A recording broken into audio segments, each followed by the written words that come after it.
Postal బ్యాలెట్ల విషయంలో రాష్ట్ర ఎన్నికల ప్రధానాధికారి ముఖేష్ కుమార్ మీనా మొన్న 25వ తేదీన ఇచ్చిన వివరణపై సాక్షి పత్రిక ఈరోజు బ్యానర్ కథనం రాసింది.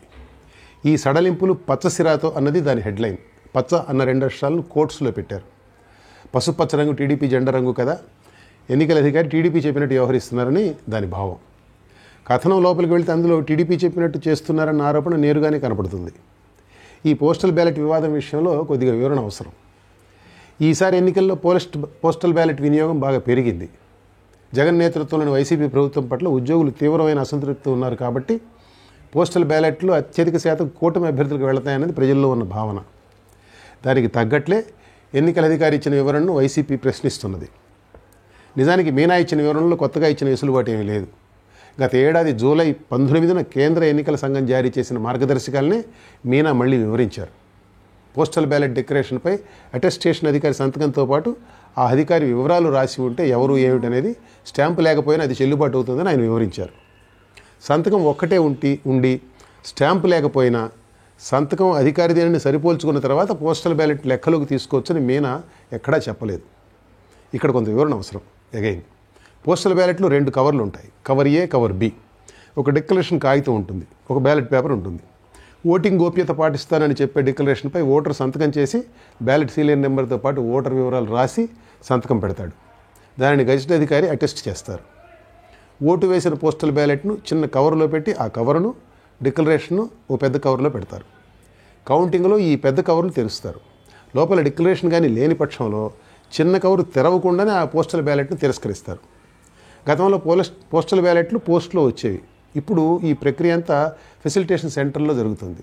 మరో రకంగా చెప్పాలంటే అధికారుల సమక్షంలో ముందే పోలింగ్ జరుగుతుంది. కాబట్టి పోస్టల్ బ్యాలెట్ నిజమైనదా కాదా అనేది తేల్చుకోవడం ముఖ్యం, కానీ అన్ని లాంఛనాలు పూర్తయ్యాయా లేదా అన్నది అంత ముఖ్యం కాదు.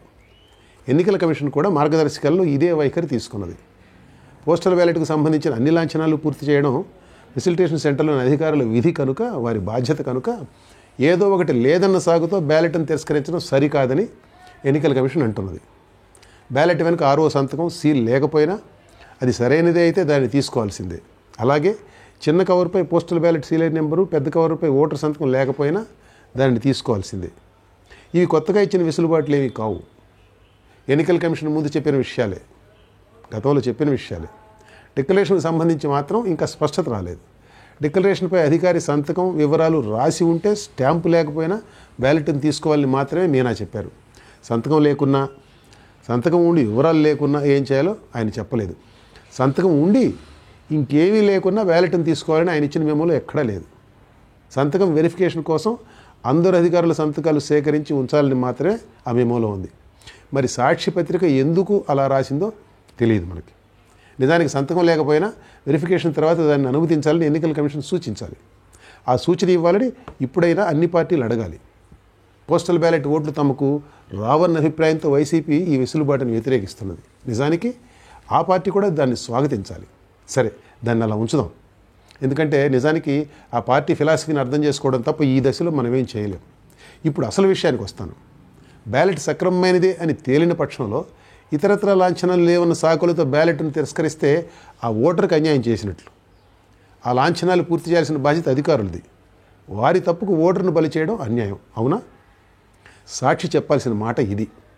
మీడియా అనేది ప్రజల పక్షాన్ని పనిచేయాలి కాబట్టి సాక్షి ఓటర్ పక్షాన్ని ఉంచోవాలి. పోస్టల్ బ్యాలెట్ ఓట్లు ఏ పార్టీకి వెళ్తాయనే దానితో మనకైనా సాక్షి మీడియాకైనా నిమిత్తం లేదు. అవునా? మరి సాక్షి పత్రిక ఆ ఇచ్చిన కొద్ది వెసులుబాటుకు, మరో రకంగా చెప్పాలంటే ఇంకా ఇవ్వని వెసులుబాటుకు ఎన్నికల కమిషన్ తప్పుపడుతున్నది ఎందుకు? మీకేమైనా అర్థమైందా? ఈ మధ్యనే సాక్షి యజమానురాలు వైఎస్ భారతీరెడ్డి ప్రజల పక్షాన్ని నుంచునే తమ పత్రిక లాంటి పత్రిక మరి ఎక్కడా లేదని కూడా చెప్పారు.